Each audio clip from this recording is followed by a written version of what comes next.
pada sesi siang ini, selama kurang lebih 60 menit ke depan, kami akan membagikan informasi terkait praktik budaya positif di sekolah. Harapan kami, kita bisa menyamakan persepsi untuk nantinya menerapkan budaya positif ini di SMA Aktual 5 bersama-sama, sehingga terbentuk karakter siswa yang lebih baik dan sesuai dengan impian kita bersama bahwa karakter siswa nanti sesuai dengan profil pelajar Pancasila.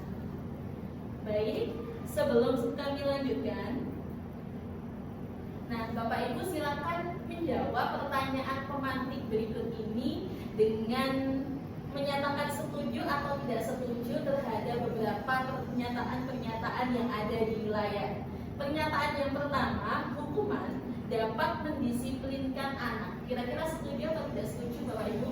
Tidak setuju. Ada yang setuju, ada yang tidak setuju ya. Baik. Yang kedua, pemberian hukuman dengan hal positif seperti membaca atau membersihkan halaman sekolah dapat meningkatkan disiplin anak. Setuju atau tidak setuju? Setuju. Setuju. Oke. Yang ketiga, memberi penghargaan dapat meningkatkan motivasi belajar anak. Setuju Bapak Ibu? Tidak setuju. Ada yang setuju, ada yang tidak setuju ya. Baik. Memang ini nanti akan kita pelajari bersama-sama melalui materi budaya positif di sekolah. Nah, ini nanti topik pembahasan kita Bapak Ibu. Yang pertama, disiplin positif dan nilai-nilai kebajikan universal. Yang kedua, teori motivasi, hukuman, penghargaan, serta restitusi. Dan yang ketiga, keyakinan kelas. Yang keempat, kebutuhan dasar dari manusia. Yang kelima, restitusi dengan mempelajari 5 posisi kontrol dan segitiga restitusi. Baik, sebelum saya lanjutkan untuk bersama-sama mengkaji terkait disiplin positif, kita sedikit melakukan permainan dulu. Yang pertama ada tim A, tim B, jadi ini nanti juga tim A, kemudian yang satunya adalah tim B. Begitu ya Bapak Ibu. Khusus untuk anggota tim A, silahkan anggap di kepala tangan Bapak Ibu yang merupakan anggota tim A ada benda yang sangat berharga bagi Bapak Ibu semuanya. Silakan dipertahankan dan jangan sampai dilepas kepala tangannya. Kemudian untuk anggota tim B, silakan mencoba sekuat tenaga untuk merebut apa yang ada di kepala tangan dari anggota tim A. Gitu. Jadi berpasang-pasangan untuk permainannya. Silakan untuk anggota tim B mencoba merebut apa yang ada di kepala tangan anggota tim A. Begitu. Bisa dipahami Bapak Ibu untuk itu? Baik, terima kasih. Silakan Bapak Ibu, waktunya 1 menit dari sekarang. Kita maju. Boleh dengan menggelitiki, meraih atau mungkin mengajak Bapak Ibu. 1, 2, 3, silakan.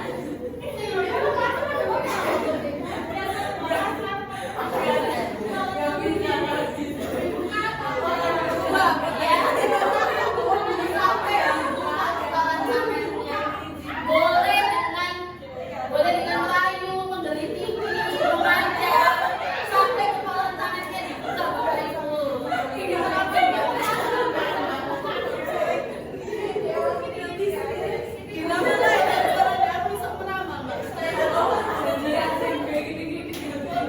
Waktunya 10 detik lagi Bapak Ibu, silakan berusaha.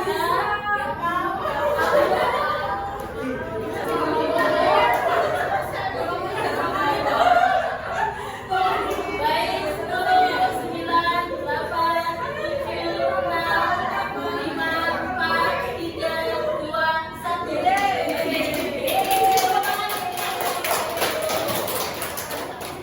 Oke. Nah, kita akan lanjut merefleksikan kegiatan kita barusan. Yang pertama, ini khusus untuk tim B. Apakah Anda sebagai anggota tim B berupaya membuka kepala tangan teman Anda dari A? Ya. Kira-kira barangkali dari salah satu anggota tim B bisa menyampaikan apa alasan Anda untuk berupaya membuka anggota tim A? Siap. Saya tadi berusaha dengan segala upaya, baik itu dalam juga rayuan maupun perbuatan terhadap tim A agar dia buka kepada nasional, ternyata tidak berhasil. Tidak berhasil, tapi tidak apa-apa, tepuk tangan untuk baik, terima kasih. Selanjutnya untuk salah satu anggota tim A ya, boleh untuk menjawab apakah Anda berupaya sekuat tenaga menutup kepalan tangan Anda dan bisa dijelaskan alasannya. Barangkali dari Bapak Ibu yang anggota tim A, kami persilakan untuk menjawab. Oke, terima kasih. Silakan Bu Danisa. Dari saya mempertahankan apa yang menjadi diri saya sehingga tidak dicuri oleh diri. Baik, tepuk tangan untuk tim A ya. Baik Bapak Ibu, jadi dalam kegiatan ini menurut Anda semuanya sesungguhnya siapa yang memegang kontrol atau kendali untuk membuka atau menutup kepalan tangan? Kita sendiri.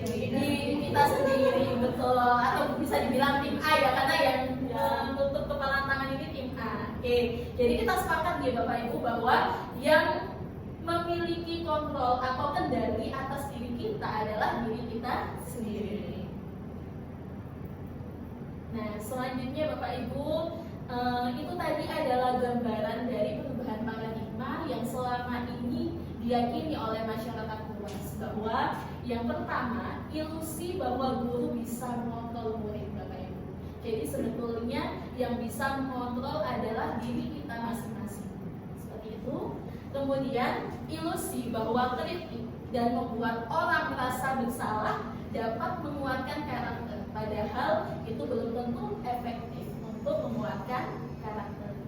Yang ketiga, ilusi bahwa semua penguatan positif itu efektif dan bermanfaat, padahal tergantung pada pribadi masing-masing.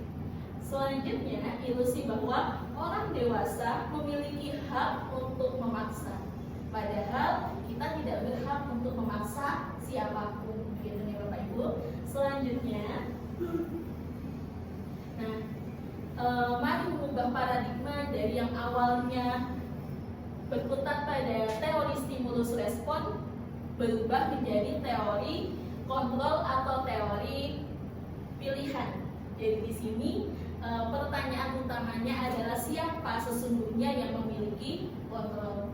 Mungkin yang awalnya kita mencoba mengubah orang agar berpandangan sama dengan kita, padahal yang seharusnya atau yang sebenarnya tercantum pada teori kontrol, kita berusaha memahami pandangan orang lain. Karena kita yakini Bapak Ibu bahwa setiap orang tidak sama, setiap orang itu unik dan memiliki pandangannya masing-masing. Selanjutnya, perilaku buruk dilihat sebagai suatu kesalahan. Itu menurut teori stimulus respon. Padahal yang sebenarnya semua perilaku itu memiliki tujuan, terlepas itu perilaku positif maupun negatif. Selanjutnya, untuk yang ketiga, orang lain bisa mengontrol diri saya, padahal hanya diri saya sendirilah yang bisa mengontrol pribadi saya, seperti itu. Kemudian teori stimulus respon selanjutnya, saya bisa mengontrol orang lain, padahal yang sebenarnya Anda tidak bisa mengontrol orang lain. Kemudian pemaksaan ada pada saat rujukan gagal. Nah, ini yang mungkin selama ini juga saya yakini kita bisa memaksa orang lain ketika rujukan kita gagal. Padahal ada opsi yang lebih baik di mana kolaborasi dan konsensus bisa menciptakan pilihan-pilihan baru yang lebih baik. Jadi adanya kolaborasi, adanya kolaborasi untuk membicarakan pandangan-pandangan masing-masing itu bisa menciptakan pilihan-pilihan baru yang lebih baik. Selanjutnya, yang awalnya kita berpikir ada model berpikir menang kalah, mari kita ubah bersama untuk menuju model berpikir yang sama-sama menang, atau model berpikir menang seperti itu. Baik, jadi nanti untuk teori disiplin positif ini nanti kita akan belajar bahwa kita tidak bisa mengontrol orang lain karena hanya mengontrol diri mereka sendiri. Jadi tidak bisa kita mengontrol murid, kita mengontrol anak-anak. Justru mereka lah yang bisa mengontrol diri mereka sendiri.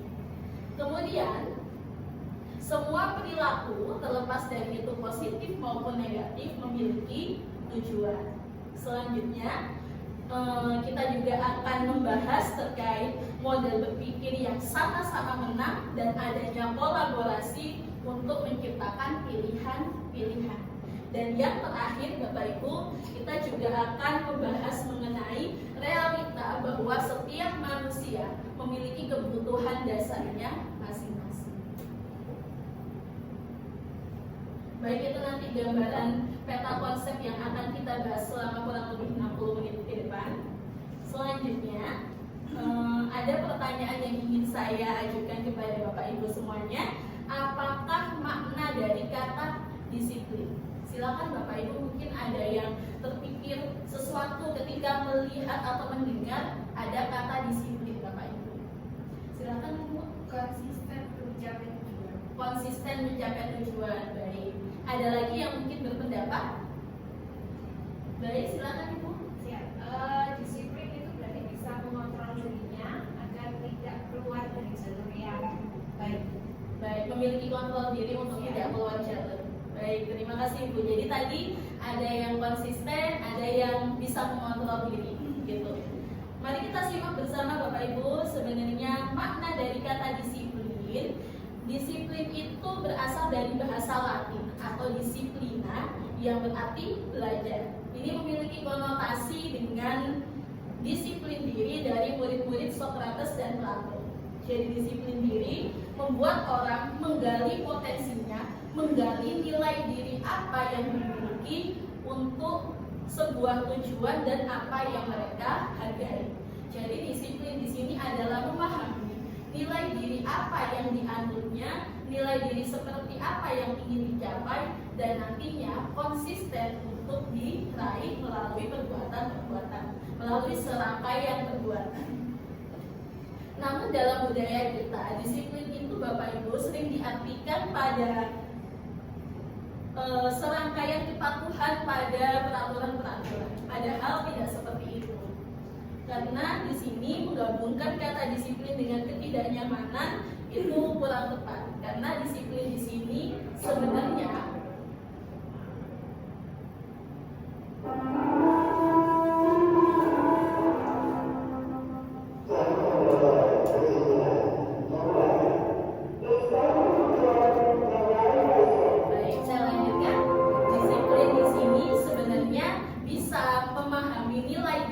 yang diyakini dan berupaya konsisten untuk mengamalkan nilai diri tersebut melalui serangkaian perbuatan. Misalnya, saya percaya bahwa nilai diri yang saya yakini adalah seseorang yang mandiri. Maka saya nantinya bisa bangun pagi tanpa harus dibangunkan oleh orang lain, mungkin dengan menyetel alarm atau mungkin dengan tidur lebih awal, dan konsisten melakukan itu Bapak Ibu tanpa perlu diperintah, tanpa perlu mendapatkan ancaman hukuman dan lain sebagainya.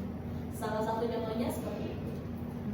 Untuk selanjutnya ada juga teori terkait nilai-nilai kebajikan universal.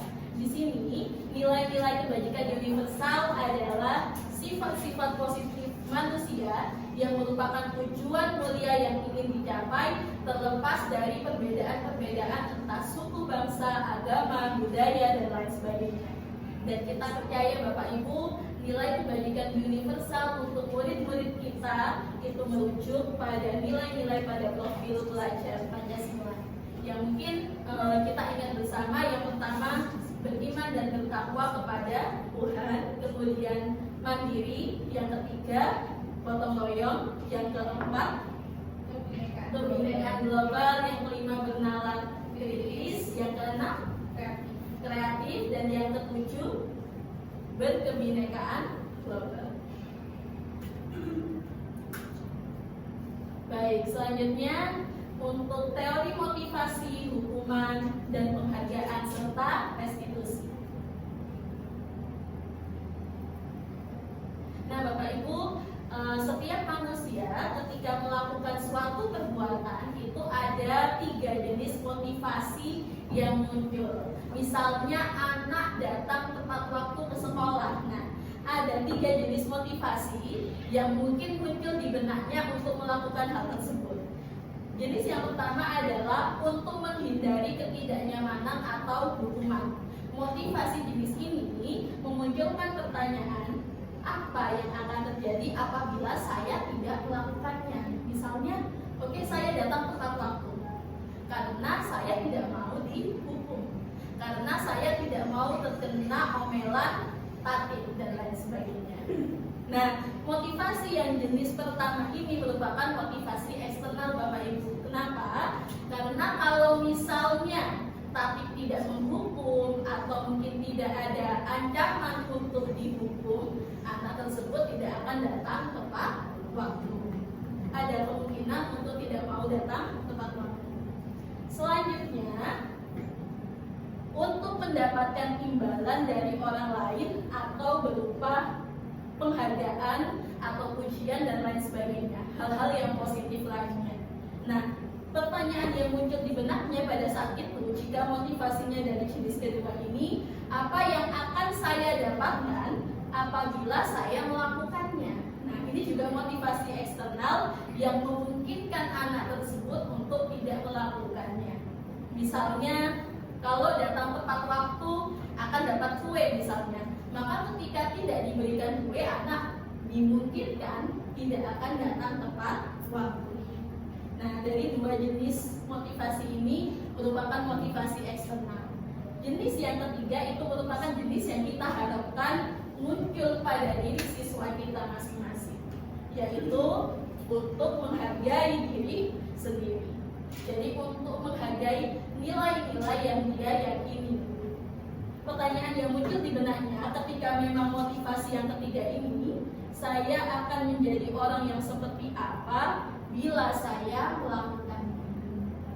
Nah, motivasi yang jenis ketiga ini merupakan motivasi intrinsik, motivasi yang muncul dari dalam dirinya sendiri.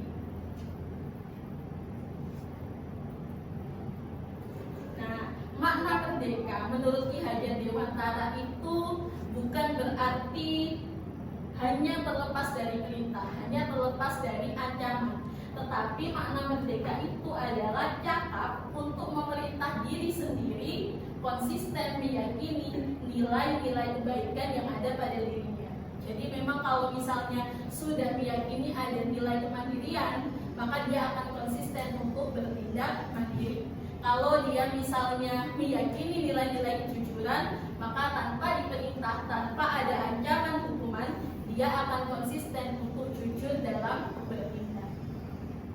Jadi makna merdeka ini cakap untuk memerintah diri sendiri, meyakini apa yang dianutnya, nilai-nilai apa yang dianutnya, dan konsisten dalam mengamalkan. Nah, selanjutnya, selain tadi teori motivasi, ada yang bernama teori terkait penghargaan Bapak Ibu. Jadi dalam memberikan penghargaan, kita tidak boleh berlebihan juga, baik dalam hal memuji, memberikan hadiah, dan lain sebagainya, segala sesuatu yang bersifat penghargaan. Karena di sini menurut Al-Fiqhon, saat kita berulang kali menjanjikan hadiah kepada anak-anak agar berperilaku bertanggung jawab atau berperilaku baik, misalnya kepada seorang murid atau kepada karyawan ya di sini, agar melakukan pekerjaan yang berkualitas, kita itu sedang berasumsi bahwa mereka tidak dapat melakukannya, karena kita menjanjikan hadiah ketika kita berasumsi bahwa kalau nggak dapat hadiah itu mereka nggak akan melakukannya, mereka tidak memiliki motivasi intrinsik untuk melakukannya. Nah, inilah yang disebut teori yang bernama dihukum oleh penghargaan. Jadi penghargaan yang berlebihan dalam suatu pendidikan itu kurang diperkenankan atau kurang disyaratkan. Kenapa? Karena di sini menurut Al-Fiqhon, penghargaan berlaku sama dengan hukuman, dalam artian meminta atau membujuk seseorang untuk melakukan sesuatu atau untuk memenuhi suatu tujuan tertentu yang diinginkan oleh si pemberi penghargaan. Nah, beberapa dampak dari pemberian penghargaan di sini ada macam-macam Bapak Ibu. Ada pengaruh jangka pendek dan jangka panjang. Ada juga yang menyatakan bahwa penghargaan itu bisa menghukum seseorang. Penghargaan juga mengurangi ketepatan, merusak hubungan serta tidak efektif dan memunculkan bisa mematikan kreativitas dan menurunkan motivasi intrinsik seseorang. Nah, ini untuk pengaruh jangka panjang dan jangka pendek dari suatu penghargaan. Di sini penghargaan dirasa efektif jika kita menginginkan seseorang melakukan sesuatu yang kita inginkan dalam jangka waktu yang singkat. Jika kita menggunakan penghargaan lagi dan lagi, maka orang tersebut akan bergantung pada penghargaan yang kita berikan. Ketika kita sudah tidak kasih penghargaan, maka orang tersebut berhenti melakukan kebaikan. Bisa jadi dimungkinkan seperti itu. Kemudian, jika kita mendapatkan penghargaan untuk melakukan sesuatu yang baik, maka selain kita senantiasa berharap mendapatkan penghargaan tersebut, kita pun menjadi tidak menyadari tindakan baik yang kita lakukan. Baik, untuk selanjutnya penghargaan dirasa tidak efektif karena ditakutkan ini tidak berdampak panjang untuk anak melakukan kebaikan Bapak Ibu, sehingga tidak muncul inisiatif di benaknya. Kebaikan yang dia lakukan hanya untuk mendapat penghargaan saja, seperti itu. Kemudian penghargaan juga dimungkinkan bisa merusak hubungan, karena kalau Bapak Ibu mungkin pernah tahu sistem ranking ya Bapak Ibu, ada yang ranking 1, ada yang ranking terakhir. Nah, itu ditakutkan bisa merusak hubungan karena yang ranking terakhir bisa merasa kalau ya sudah, bagaimanapun saya berupaya, nanti ranking saya akan terakhir karena sudah dibandingkan dengan teman-temannya yang rankingnya lebih tinggi. Padahal pembanding terbaik dari seseorang itu adalah dirinya sendiri di masa lalu, bukan seseorang dibandingkan dengan orang lain, karena kita yakini bersama bahwa seseorang itu unik, sudah memiliki kelebihan dan kekurangan masing-masing. Tidak diperkenankan untuk dibandingkan antara satu anak dan anak yang lain, karena mereka memiliki kemampuan sendiri, mereka memiliki keterbatasannya sendiri. Seperti itu Bapak Ibu. Untuk selanjutnya, nah untuk menggantikan penghargaan yang berlebihan seperti yang saya sebutkan tadi, bisa kita gunakan program kebajikan atau apresiasi. Di mana di sini apresiasi itu merupakan penilaian positif yang diberikan seseorang terhadap orang lain atau terhadap sesuatu yang dia kerjakan. Selain itu juga lekat dengan segala hal yang berhubungan dengan karya-karya. Nah, dalam memberikan apresiasi atau pengakuan, perlu diingat hal-hal sebagai berikut. Berikan pengakuan secara khusus, berikan juga pengakuan secara pribadi, sebagaimana ketika kita mengkritik orang lain, kita juga mohon dapatnya juga untuk memberikan apresiasi itu secara pribadi juga Bapak Ibu. Serta memberi pengakuan kepada semua murid secara bergantian dan memberi pengakuan secara konsisten dan fokus pada prosesnya, bukan pada orangnya. Nah, berikut contoh pengakuan atau apresiasi kebajikan Bapak Ibu. Harapannya ada 3 hal ini ya, ada pembuka, ada nilai kebajikan, serta ada situasi. Contohnya, kemarin saya perhatikan rasa empatimu besar sekali pada saat menolong murid baru di kelas kita. Jadi fokus pada prosesnya, fokus pada perilaku apa yang diapresiasi.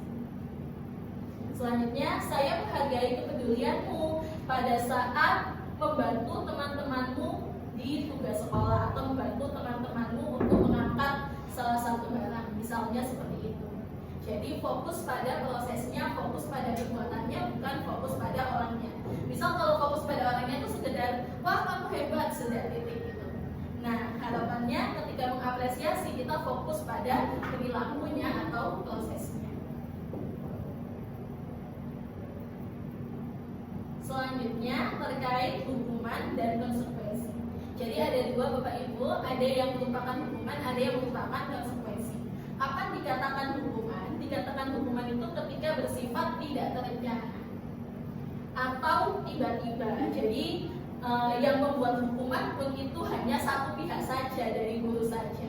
Tetapi konsekuensi itu sifatnya terencana dan sudah disepakati bersama antara murid dengan guru.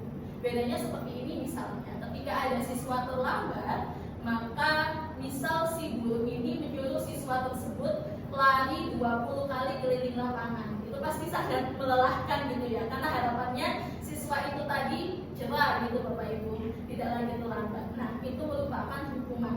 Karena apa? Karena itu muncul hanya dari satu pihak, yaitu guru. Tetapi kalau misalnya ada siswa terlambat dan kita mengatakan, ayo kamu sudah terlambat 5 menit, berarti nanti kamu kehilangan waktu istirahat selama 5 menit. Nah, itu berarti konsekuensi. Dan harapannya konsekuensi ini ada hubungannya dengan pelanggaran tadi. Selain itu juga bisa membuat siswa tersebut cerah untuk tidak lagi mengulangi pelanggarannya. Tapi tadi kalau untuk yang hukuman, karena siswa terlambat akhirnya disuruh lari keliling lapangan 20 kali, itu saya rasa tidak ada hubungannya dengan pelanggaran yang dilakukan.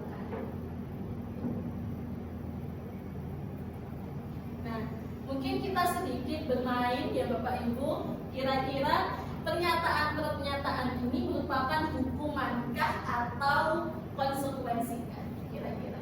Yang pertama, mencatat 100 kali di dalam buku kalimat saya tidak akan terlambat lagi karena dia terlambat ke sekolah. Kira-kira hukuman atau konsekuensi?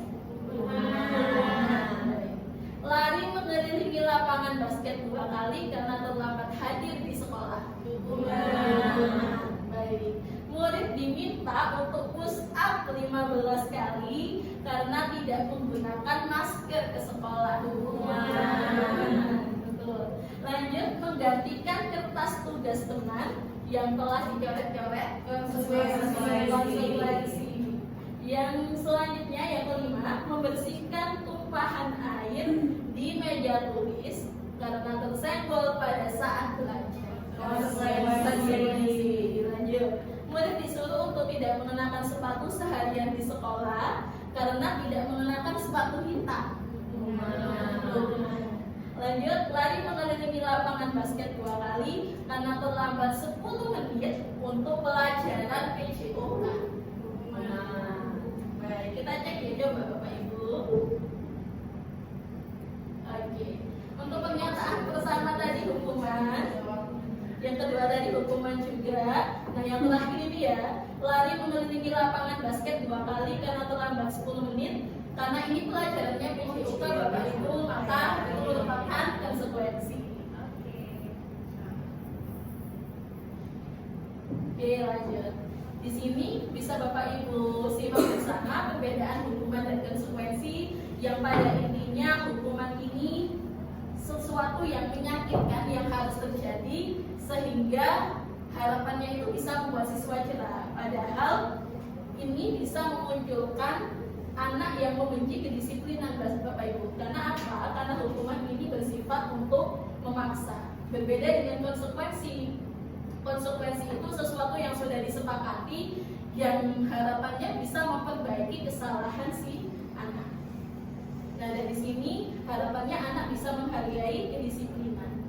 Selain itu, hukuman bisa memunculkan konsep diri yang buruk. Kenapa? Karena bisa mendorong anak menyakiti diri sendiri. Berbeda dengan konsekuensi yang harapannya bisa memunculkan konsep diri yang baik untuk mendorong anak agar mudah menyesuaikan diri dengan peraturan-peraturan yang ada di sekolah. Gitu. Selain itu, hukuman itu memunculkan rasa marah, rasa bersalah, merasa tidak dihargai, dipermalukan. Berbeda dengan konsekuensi yang membuat seseorang kehilangan hak, tetapi itu hanya bersifat sementara dalam jangka waktu yang pendek.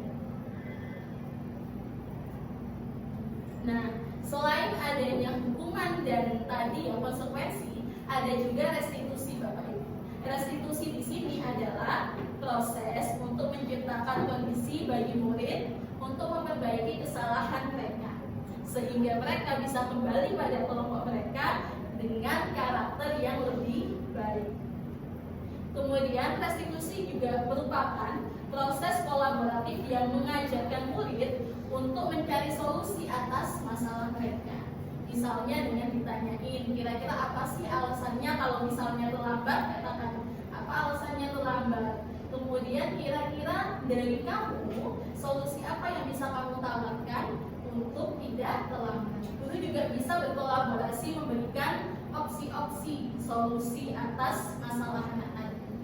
Atau mungkin ketika seseorang ketahuan mencontek misalnya, siswa ketahuan mencontek, kita bisa tanyakan apa alasannya mencontek. Misal karena tidak belajar atau mungkin tidak paham materi yang sedang diujikan gitu.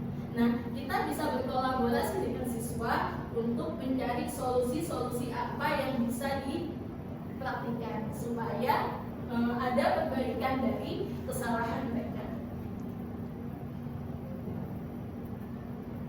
Nah, ini gambaran perbedaan antara hukuman, konsekuensi, dan restitusi.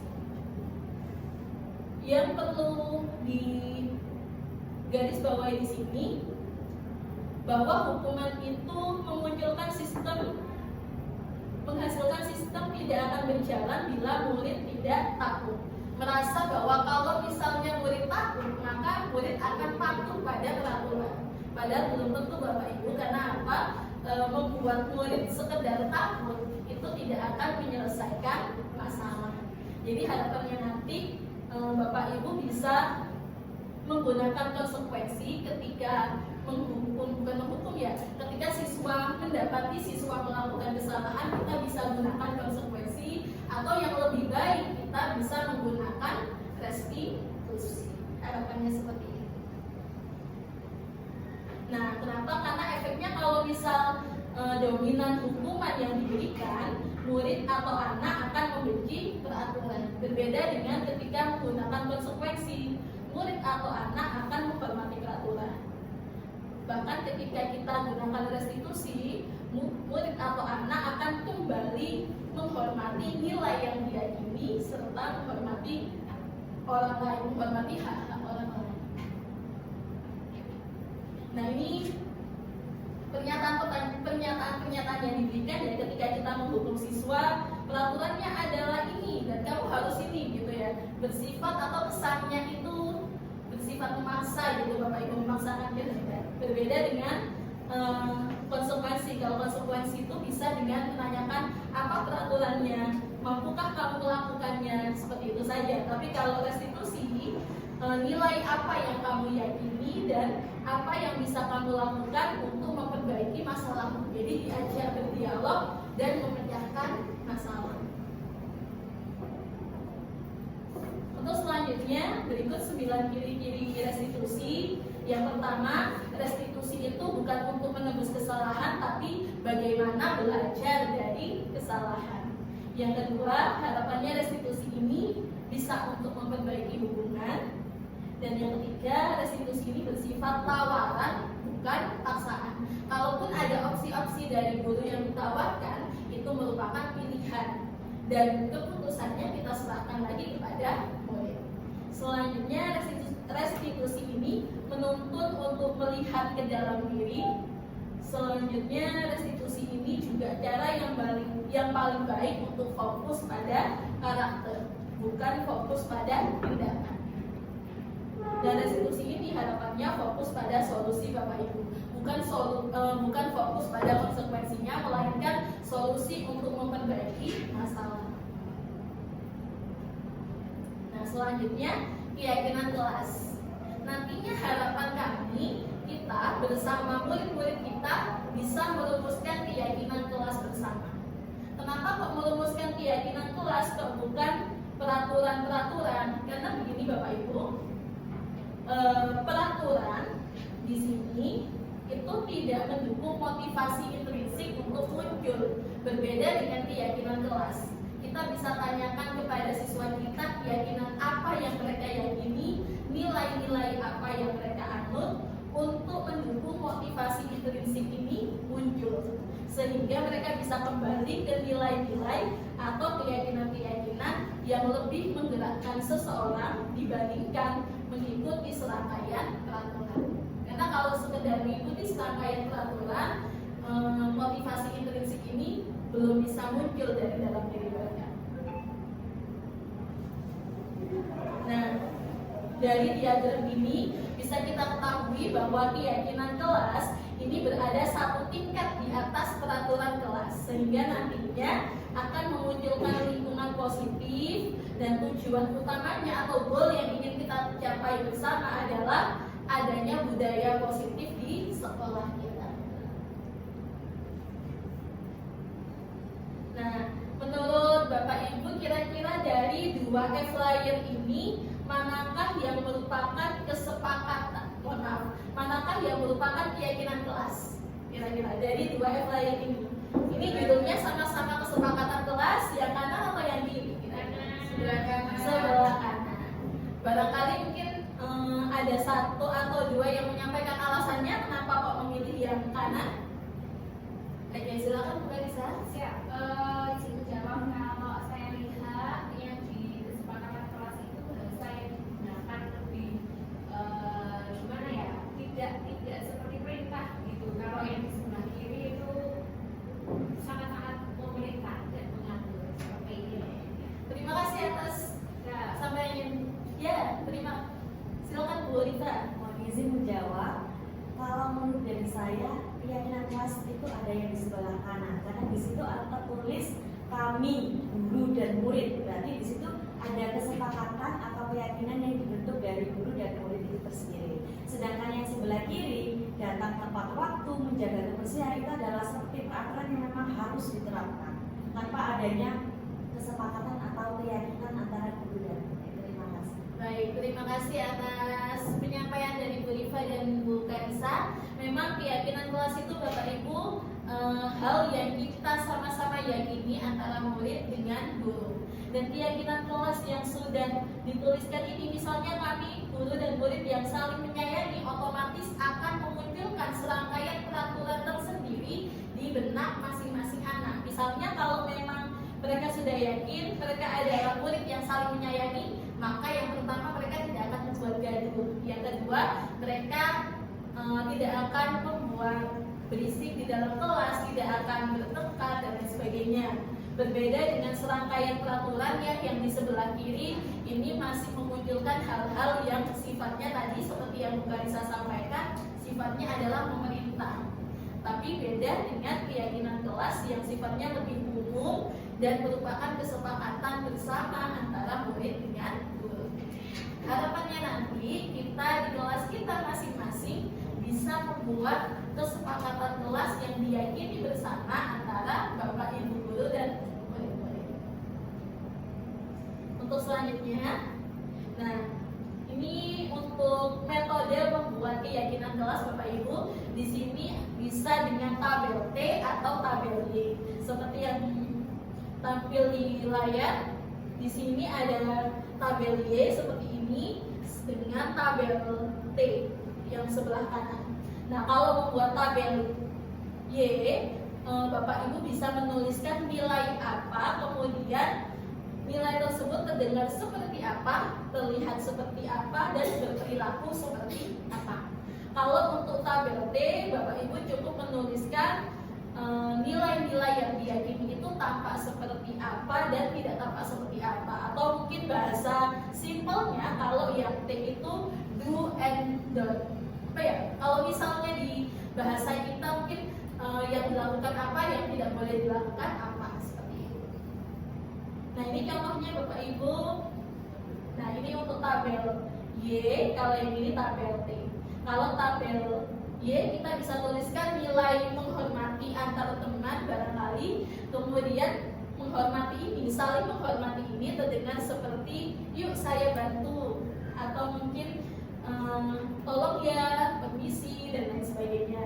Juga terlihat untuk berempati terhadap perasaan orang lain, memegang barang milik orang lain ketika sudah izin, dan lain sebagainya, serta berperilaku tersenyum ramah, memberikan salam, kemudian memberikan ruang bekerja, dan lain sebagainya.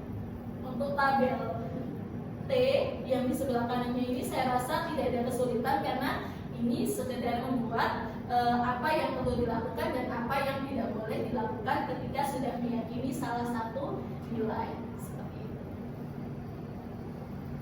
Untuk selanjutnya, nah di sini ada serangkaian peraturan Bapak Ibu, kira-kira nilai apa yang diyakini ketika muncul peraturan-peraturan berikut, sehingga nantinya kita secara bersama-sama bisa merumuskan nilai-nilai yang diyakini antara kita dan murid kita. Nilai-nilai itu misalnya menghormati, atau menjaga kesehatan, atau nilai menjaga keselamatan, dan lain sebagainya. Mari kita coba untuk menjawab bersama peraturan-peraturan ini merupakan keyakinan kelas yang seperti apa, nilai seperti apa yang diyakini dari peraturan-peraturan ini. Misal yang pertama, selalu kembalikan buku ke tempatnya. Kira-kira nilai apa Bapak Ibu? Bertanggung jawab. Oke. Dilarang mengganggu orang lain, saling menghormati, betul. Lanjut, hadir di sekolah 15 menit sebelum pelajaran dimulai. Disiplin. Selanjutnya, dilarang melakukan kekerasan, saling menghormati, keselamatan juga. Baik. Kemudian dilarang menggunakan narkoba, kesehatan, bergantian atau menunggu giliran, Hormati orang lain. menghormati orang lain. Selanjutnya, menggunakan masker ketika di jalan, kesehatan. Dan yang terakhir, jangan berlari di kelas atau koridor, keselamatan, keamanan dan keamanan. Oke, dia Bapak Ibu, tadi ada tanggung jawab, menghormati orang lain, keselamatan, kesehatan, serta keamanan.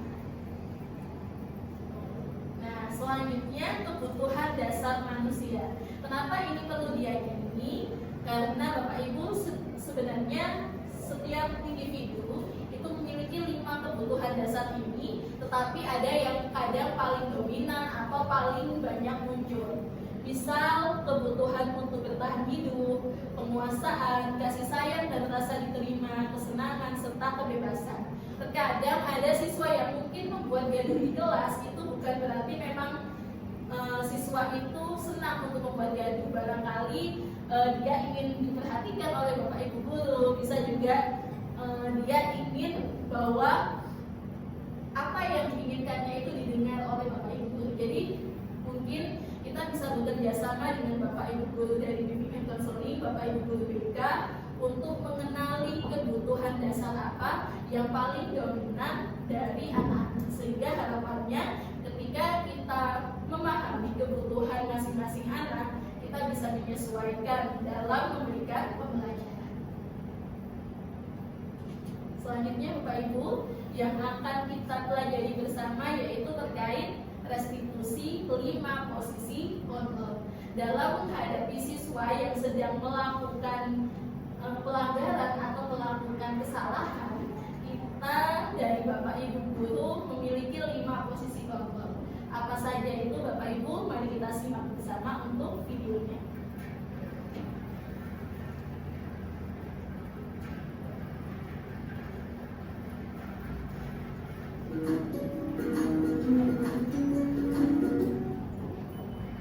Salam bahagia Ibu dan Bapak Guru hebat. Dalam penerapan disiplin positif restitusi, salah satu program yang dikembangkan adalah 5 posisi kontrol. 5 posisi kontrol dalam restitusi adalah proses perjalanan seorang pendidik agar dapat mengenali dirinya.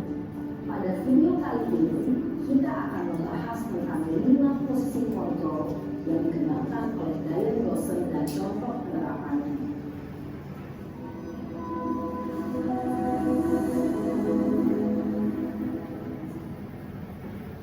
Posisi kontrol itu adalah 1. posisi penghukum. 2. Posisi pembuat rasa bersalah. 3. Posisi teman. 4. Posisi pemantau atau monitor. Dan 5. Posisi manajer. Untuk lebih memahami kelima posisi tersebut, mari kita saksikan kasus Naren yang terlambat hadir 20 menit sekolah dan melihat bagaimana kelima posisi kontrol dalam menghadapi masalah tersebut.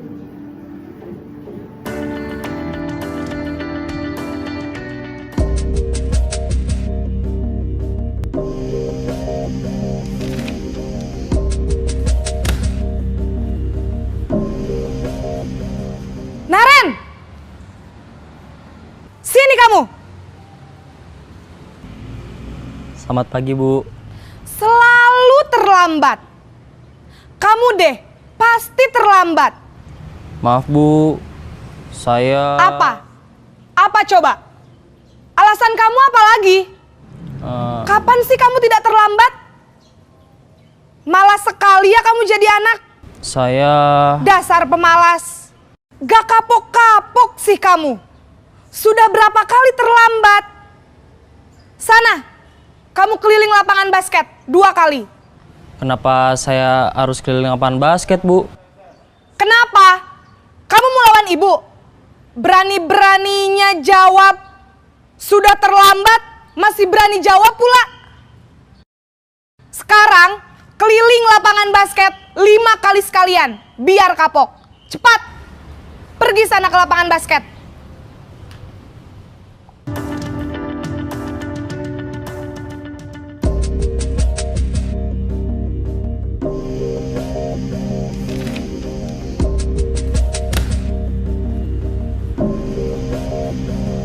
Naren!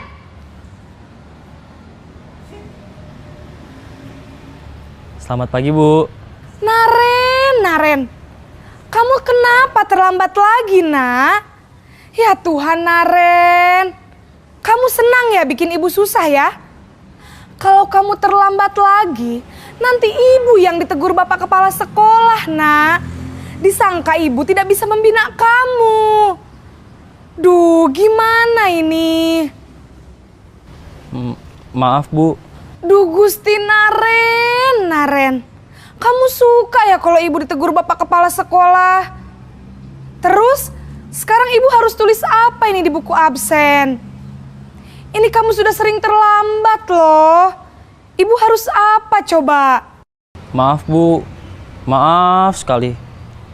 Ya sudah, lain kali jangan bikin ibu susah lagi ya, nak ya. Ibu tidak akan kuat lagi kalau kamu begini terus. Bisa jantungan kalau ibu ditegur bapak kepala sekolah. Sana cepat ke kelas.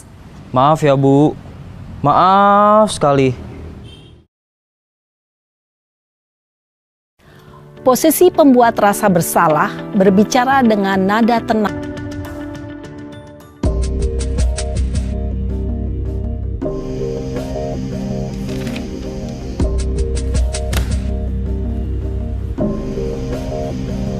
Naren!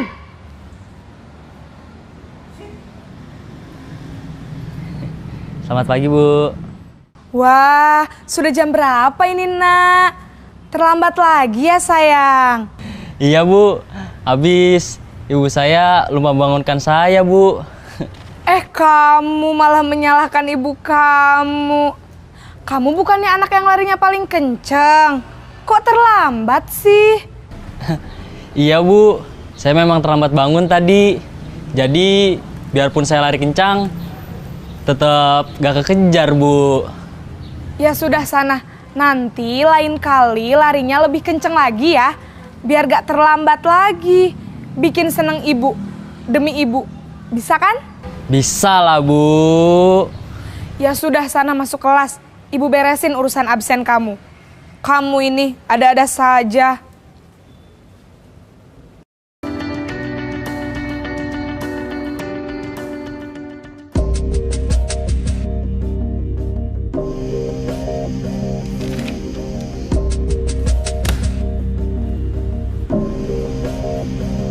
Naren!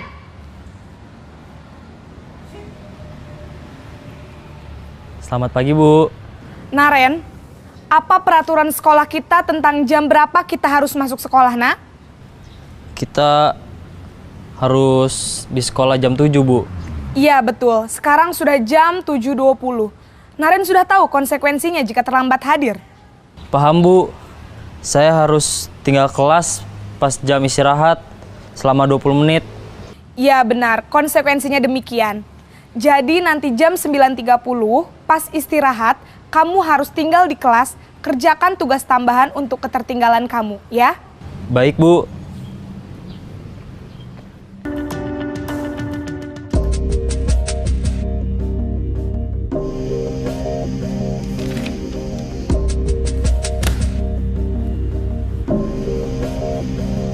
Naren!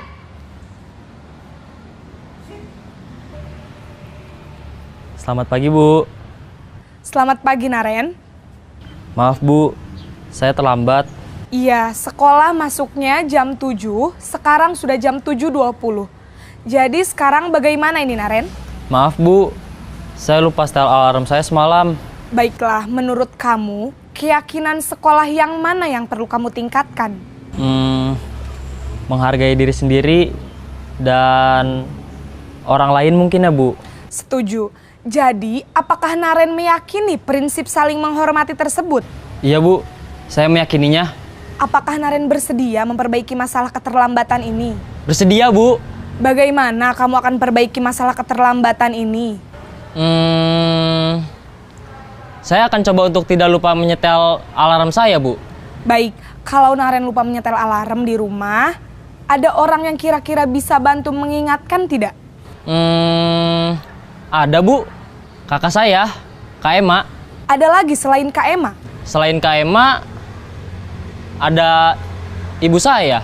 Baik, jadi yang mengingatkan Naren adalah Kak Ema dan ibu kamu ya? Kira-kira akan mulai setel alarm kapan nih, Naren? Setelah pulang sekolah, akan segera saya lakukan. Baik, jadi Naren akan setel alarm untuk bangun besok pagi dan akan diingatkan oleh kakak dan ibunda Naren ya. Ada lagi yang mungkin perlu dilakukan, Naren? Agar tidak terlambat bangun lagi. Tidak ada, Bu. Baik, Naren. Terima kasih untuk kerjasama kamu. Sekarang kamu perlu kembali ke kelas untuk belajar. Baik, Bu. Terima kasih. Baik, itu tadi untuk video terkait 5 posisi kontrol dari seorang guru ketika menghadapi siswa yang melakukan pelanggaran.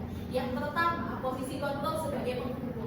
Posisi kontrol di sini ketika Bapak Ibu mengambil posisi penghukum, berarti Bapak Ibu hanya fokus pada kesalahannya dan fokus memikirkan hukuman apa yang bisa membuat si anak jebak.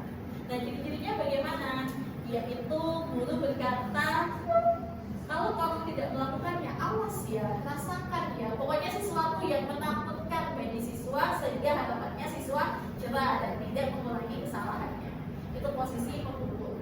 Posisi yang kedua adalah membuat rasa bersalah. Ketika si guru itu membuat siswa merasa bersalah. Ayolah, masa kamu tuh bikin ibu selalu disalahkan kepala sekolah, apa kamu tidak kasihan? Nah, itu yang dominan dikatakan ya, apakah kamu tidak kasihan sama ibu? Ini memang cenderung memiliki nada yang lebih rendah daripada posisi penghukum. Tetapi pembuat rasa bersalah ini juga tidak dianjurkan Bapak Ibu, karena posisi kontrol ini hanya akan membuat siswa merasa rendah diri dan tidak meyakini nilai-nilai kebaikan apapun seperti itu. Kemudian posisi kontrol sebagai teman, biasanya ini, ayo kamu kenapa? Jadi nada yang digunakan itu lebih ramah, nada yang digunakan itu lebih bisa diterima oleh siswa, tetapi akan cenderung disepelekan oleh siswa. Efeknya nanti seperti itu. Kemudian posisi kontrol sebagai pemantau. Posisi kontrol di sini ketika pemantau, ya sudah, ketika siswa melakukan kesalahan, konsekuensinya apa? Gitu. Misalnya ketika terlambat ya berarti 5 menit dia nantinya kehilangan waktu istirahatnya. Nah, pemantau di sini juga tidak terlalu diajukan. Kenapa? Karena perlu untuk mengawasi siswa, perlu untuk mengawasi siswa melakukan konsekuensi karena kesalahannya. Nah, posisi yang paling dianjurkan adalah posisi sebagai manajer. untuk mencari solusi atas permasalahan yang dia lakukan. Nah, di sini ketika ada pernyataan-pernyataan saya kecewa sekali dengan kamu, maka posisi kontrol di sini yang dominan adalah berhukum. Kemudian kamu tidak pernah benar melakukannya. Di sini juga posisi kontrol yang dominan juga adalah penghukum. Kemudian kalau misal posisi kontrol yang diucapkan, ayolah lakukan demi ibu atau bapak, berarti posisi sebagai teman. Kemudian apakah kamu mau mendapatkan stiker bintang hari ini? Itu juga posisi sebagai pemantau. Karena ketika ada sesuatu maka yang mendapatkan adalah konsekuensinya. Selanjutnya bagaimana kamu bisa menyelesaikan masalah ini? Nah, ini disebut posisi kontrol sebagai manajer. Kemudian kamu selalu yang paling terakhir. Nah, ini posisi kontrol sebagai penghukum. Ya. Nah, terakhir ketika menghadapi kesalahan, ketika kita mengambil kontrol sebagai manajer, harapannya adalah Bapak Ibu bisa menerapkan segitiga restitusi. Segitiga restitusi ini menyangkut 3 tindakan ketika menghadapi siswa yang sedang melakukan kesalahan. Yang pertama adalah menstabilkan identitas dengan memberikan pernyataan bahwa setiap orang pasti pernah melakukan kesalahan. Kamu bukan satu-satunya orang yang pernah melakukan kesalahan ini. Kemudian langkah yang dilakukan selanjutnya yaitu menanyakan keyakinan. Kira-kira nilai apa yang kamu yakini? Seharusnya kamu menjadi orang yang seperti apa? Gitu. Atau peraturan apa yang sebenarnya ada di sekolah kita? Gitu. Dan yang ketiga adalah validasi kesalahan, di mana guru menyampaikan bahwa kamu tentu punya alasan mengapa melakukan itu. Kira-kira apa alasannya? Kemudian bagaimana kamu bisa memperbaiki kesalahan ini, atau adakah cara yang lebih efektif untuk mendapatkan apa yang kamu butuhkan? 3 perilaku atau 3 perbuatan dari segitiga restitusi ini bisa dibolak-balik Bapak Ibu sesuai dengan kebutuhan panjenengan semuanya. Baik, ini perkataan guru ketika melakukan segitiga restitusi. Yang pertama, menstabilkan identitas, ya. Berbuat salah itu hal yang manusiawi, kemudian tidak ada manusia yang sempurna dan lain sebagainya. Bisa dengan kalimat-kalimat yang mungkin Bapak Ibu pakai sendiri untuk membuat identitas siswa itu stabil, untuk membuat siswa itu tidak terasa rendah diri karena melakukan kesalahan. Selanjutnya, memvalidasi kebutuhan. Guru bisa berkata, kamu bisa saja melakukan hal yang lebih buruk, tapi kamu tidak melakukannya. Atau mungkin dengan menanyakan apa yang penting bagi kamu, atau solusi apa yang kira-kira bisa kamu munculkan ketika melakukan hal yang seperti ini, dan lain sebagainya. Yang terakhir ada menanyakan keyakinan. Nilai apa yang kamu yakini? Sebenarnya peraturan sekolah itu seperti apa, dan lain sebagainya. Baik, intervensi 30 detik ini bisa Bapak Ibu terapkan ketika menghadapi siswa yang sedang melakukan kesalahan. Di sini ada beberapa pertanyaan-pertanyaan. Apakah kamu ingin berbuat lebih baik? Apakah wajar membuat kesalahan? Bisakah kamu memperbaikinya, dan lain sebagainya.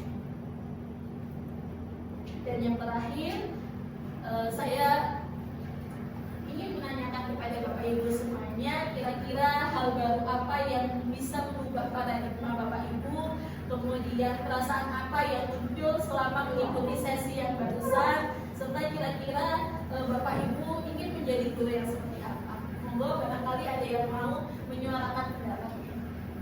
Baik, silakan Bu Karisa dan Bu Rifa. Mungkin Bu Rifa terlebih dahulu. Baik, terima kasih Bu Gria atas kesempatannya.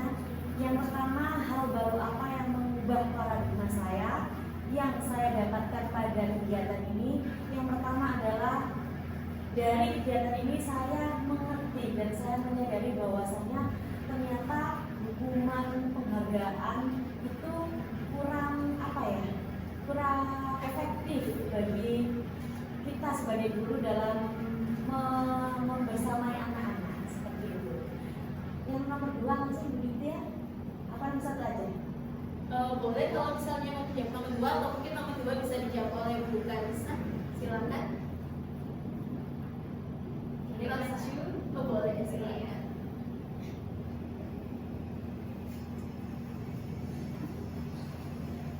Baik teman-teman, jadi saya akan menyampaikan refleksi dari apa yang sudah disampaikan kemudian lagi kondisi ya. Jadi untuk hal baru yang mengubah paradigma saya sama halnya ternyata selama ini barangkali saya ketika anak itu bisa mengerjakan soal kimia begitu saya beri nanti kalau kamu betul 10 saya beri hadiah ternyata itu kurang efektif begitu ya. Kemudian yang kedua adalah paradigma ketika kita menggunakan nada tinggi mungkin seringkali kita tidak sadar gitu ya. Ketika anak itu melakukan kesalahan kita langsung pakai nada tinggi. Kenapa sih kamu itu kayak gitu langsung marah anak. Ternyata itu sudah tidak baik dan sangat berpengaruh ke mental anak itu. Kemudian untuk perasaan saya sangat berterima kasih sekali Bu Lydia karena dengan adanya ini bisa membuka pikiran kita semua seperti itu. Jadi kita bisa tahu mana yang seharusnya kita lakukan, mana yang seharusnya kita tidak lakukan sebagai guru. Jadi saya senang sekali Bu Lydia dan saya sangat bersyukur Bu Lydia sudah melakukan kegiatan ini begitu untuk teman-teman kita semua.